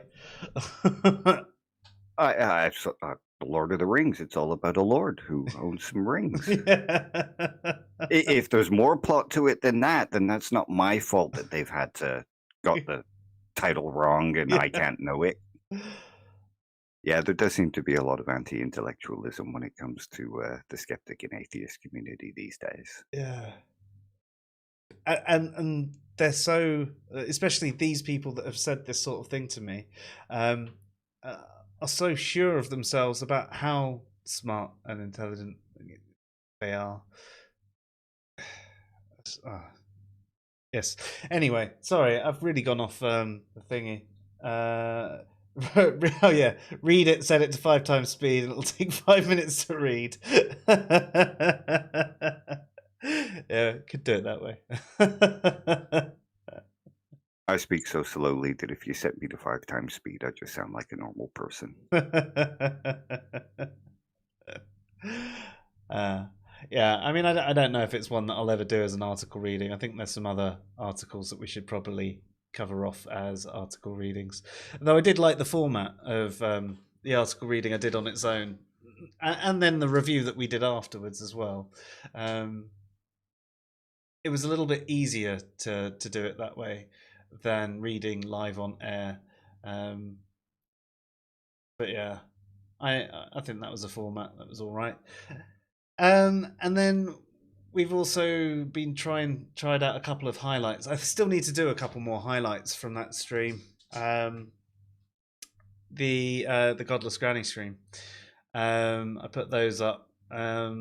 So the feedback we've had on those have been generally quite good, although they say the static is a little bit too loud, so I need to turn that down. But other than that, that was quite cool. And I do need to find some time to go back and do the highlights. What I need to do, though, I keep forgetting to do it, is a pad and a pen and take time codes as we go And through. write them down, Yeah, and then I can just go chop, chop, chop, chop, chop. But yeah. Do you know what we really need, though? Proper producer. If anyone's a producer willing to and an work, editor, yeah. Anyone willing to work for free, we'll hire. You'll get a nice credit at the end of the show that all 3 people watch. Yeah. It'll go on your CV. Yeah, that's true. Awesome. But yeah, honestly, everyone out there, do check that out. And Dave, you've got some stuff coming up that you're working on as well. I mean, I know you're busy with your uni course. I'm recovering.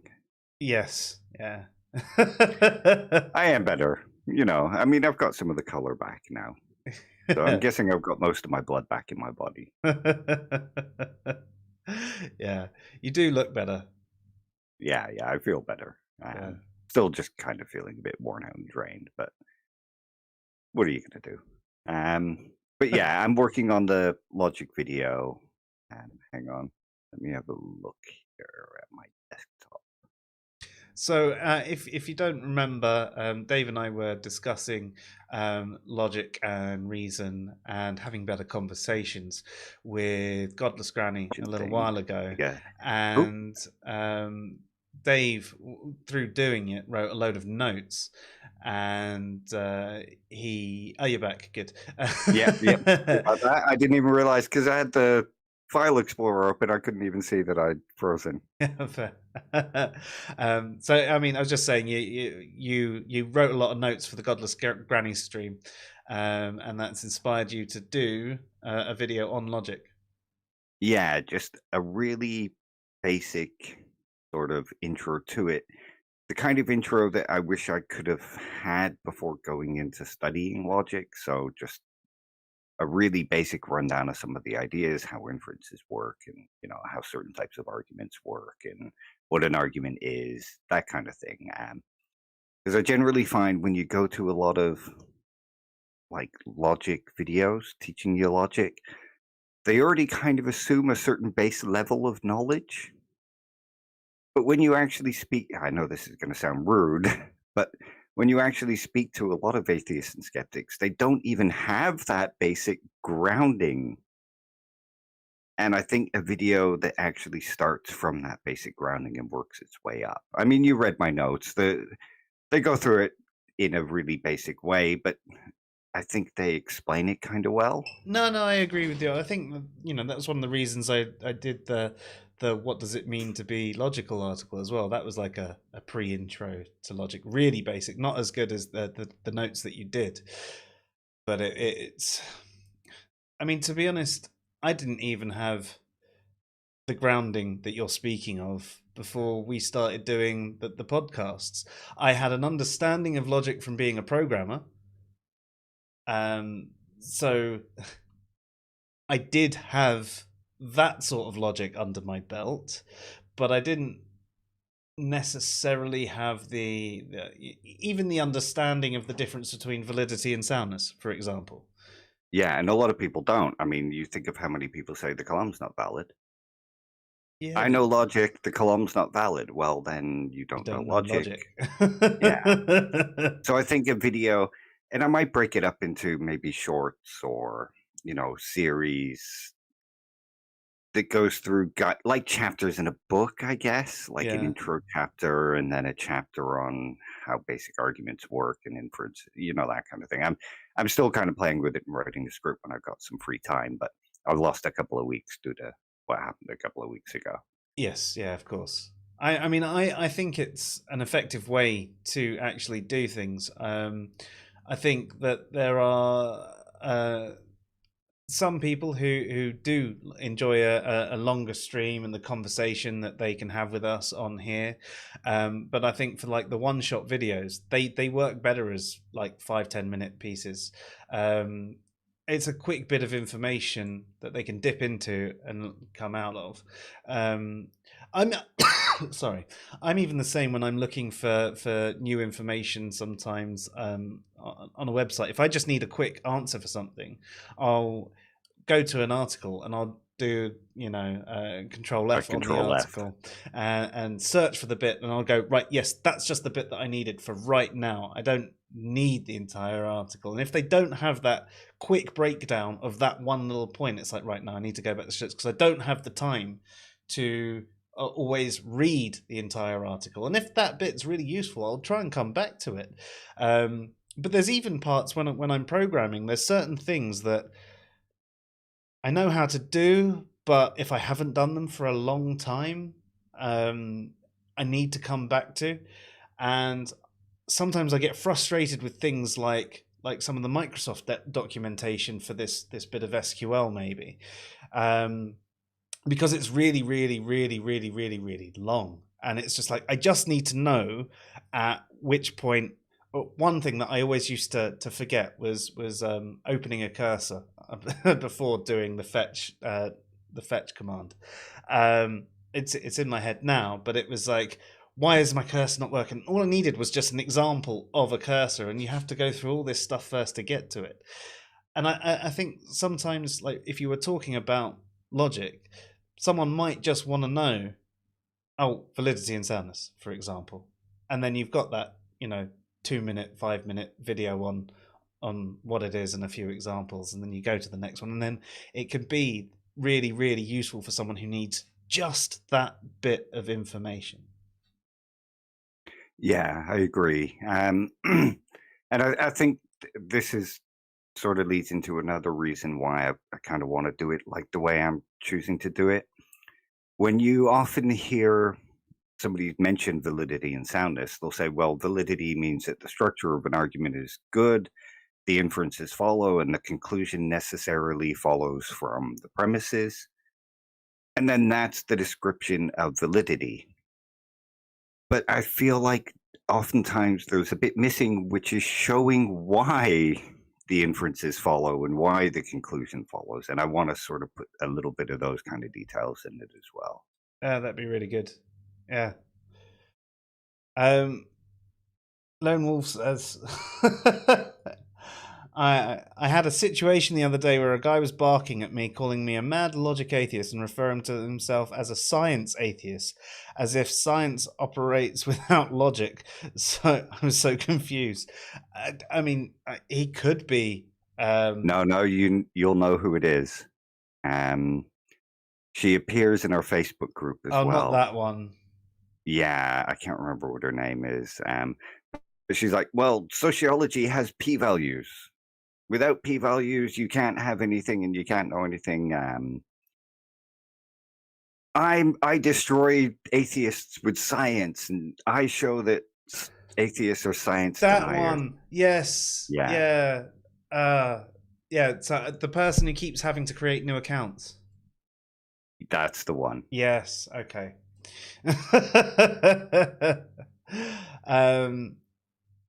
Yes, I know who you're talking about there. Yeah, an incredibly frustrating person. You can't actually have a conversation with them because they're not listening to you. They're just yelling at you over and over. They're like the atheist version of a street corner preacher. Yeah, and they were talking about things like sociology, but they were talking about things like psychology with a degree in sociology or something like that, and then they wouldn't listen to people with degrees in actual psychology, They saying, wouldn't "Well, listen to actually, me you're wrong," or or Luke. to Luke, Yeah. who's got a master's in psychology. It's like, okay, so I mean, they're completely entitled to their opinion, but they should defer to a field that they're not specialized in to someone that is specialized in it. Be like a physicist going up to Dawkins and saying, "Well, this is wrong about evolutionary biology because of dark matter." What? Yeah, I feel like she's the embodiment of, you know, that cartoon where it's like I think atheists and theists are both as extreme as each other, and the response is, "Well, I'm glad you found a way to feel superior to both of them." Yeah. I feel like she's like that. I'm superior to all other atheists because I use p-values and sociology and science, and they deny the science, so I'm superior to them. Awesome. um, yeah, I didn't realize she was also in our Facebook group. I know I've seen her. Yeah, I've seen Alan yell at her a few times. Oh, it's not the one. Oh, if it is the same person that keeps uh, jumping on our Facebook page as well, she's the one that's got a foot fetish. Oh, I don't know If it's about the that. one I that didn't know Alan that. yells at, I mean, Alan, there's one person that I know Alan gets really, really, really frustrated with, and it's from years of debate groups and everything, and the way she treats people. Because I get Yeah, it, he keeps saying that she smokes too much weed and drinks too much, and then comes on Facebook picking fights with atheists or something like that. yes, that then it is the same person, and there's nothing wrong with having a foot fetish. It's just my link to that person. I had no clue that the person on Twitter was that person. Yeah, 123 resonate is that person Right. Okay. because the degrees are the same, the language is the same, the points that they bring up is the same, the arguments are the same. Everything it is that person. I mean, they don't admit to being that person, but I'll 100% stake my life on the fact that it is the same person. I think I've just remembered her original name before she had to keep changing it because she kept getting banned. Yeah, I used to know it, but I can't remember it now. Well, I Like mean, Liz or something. I'm not one for naming and shaming that often, so I'll send it to you on WhatsApp instead, because there's no point in that. I mean, I know we have named and shamed before, Oh no, definitely. Yeah, no. but generally it's only if they have, You're um, yeah. I just saw the WhatsApp, and yes, it's that person. yeah, wicked. Yeah, generally only if they're a big influence who are incredibly wrong, or there's someone who has been a persistent thorn in our side that just honestly won't leave us alone ever. That they're the only times we'll probably bring up that, because yeah.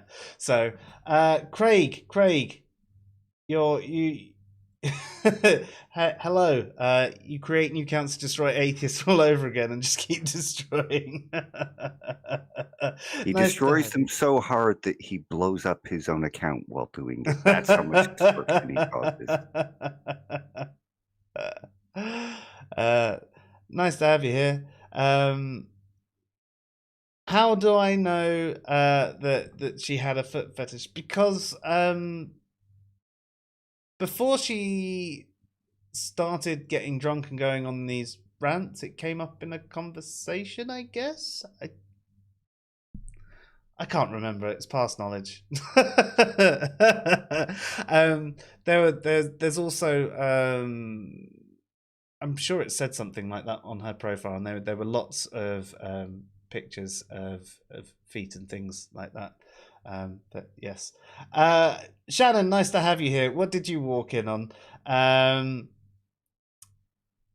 You walked in at the end of our show where we were discussing Severance and split minds and identity, and somehow we've got onto foot fetishes and trolls.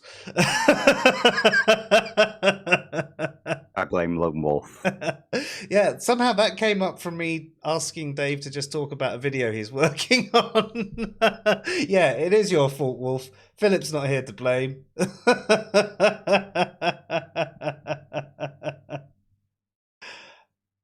Yeah, it says foot fetish, drinking too much weed, arguing with atheists for no good reason. Are we sure this isn't me? He was talking to his severed personality. Oh,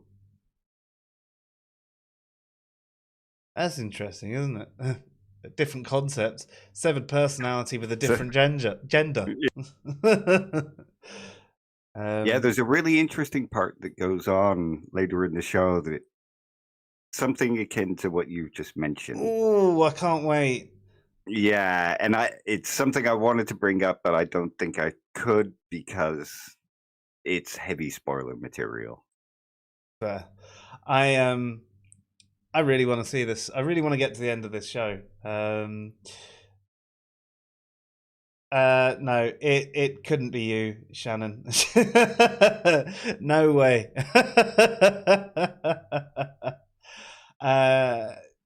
You don't get how people have time for soccer accounts. That seems like way too much effort and time to. Yeah, but you're a successful creator. Most people have a lot more free time than someone who one knows as much as you do, and two actually has a successful channel.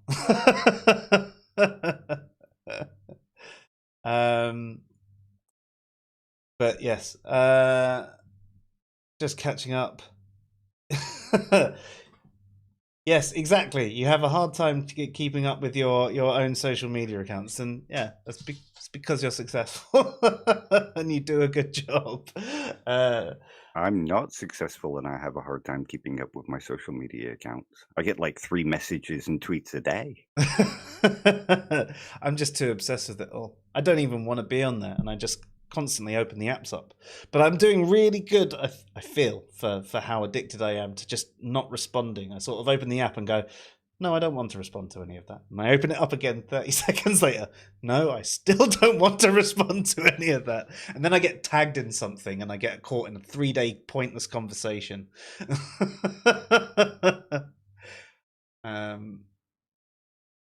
Yeah, social media, man.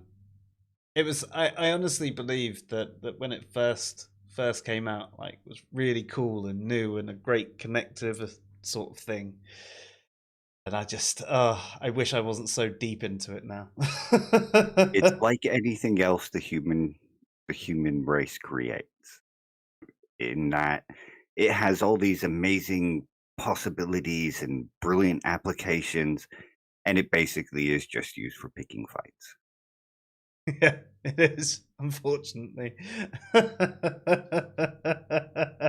bullying people, insulting people, picking on them, starting fights. That's basically the sum of social media these days. Yeah, unfortunately. Oh, and peddling racist propaganda. Far too much of that.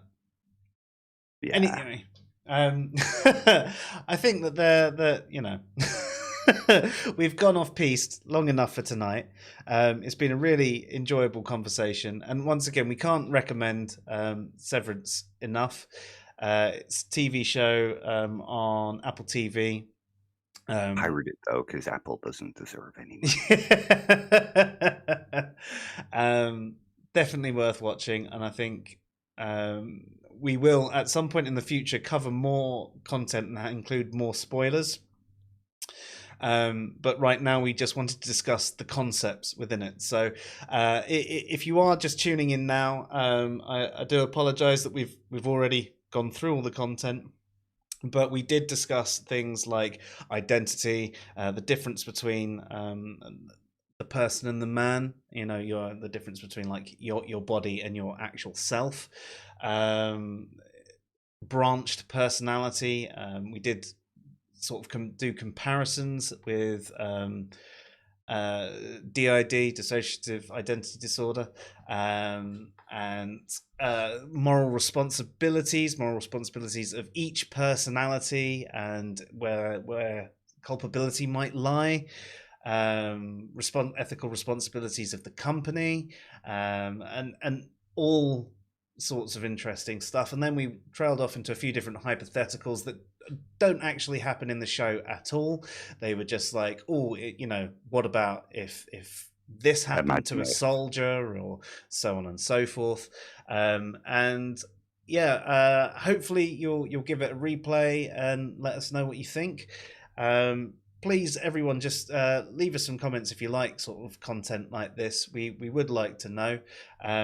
And we hopefully can do some more stuff like this as well. I love it when there's a TV show where there's a lot to bite into. It's not just, yeah, we really like this show and this stuff happened. We've managed to do an entire 2-hour stream, okay, probably only the first hour and a half of it, discussing the philosophy within the show without really giving any spoilers at all.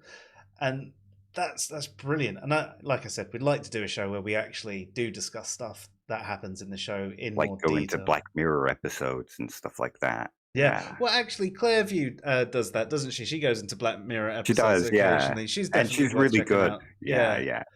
So, I mean, if you like that sort of stuff as well, definitely check out her show.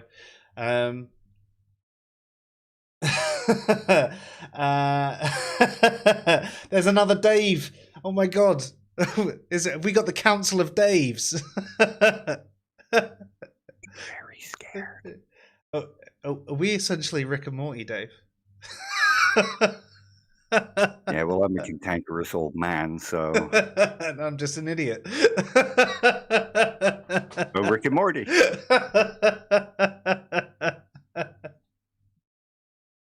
Yeah, but Rick's got better hair than I do. Yeah, that's fair. And although my hair was getting very Rick-like before I actually cut it. I think you should go for it. Do it.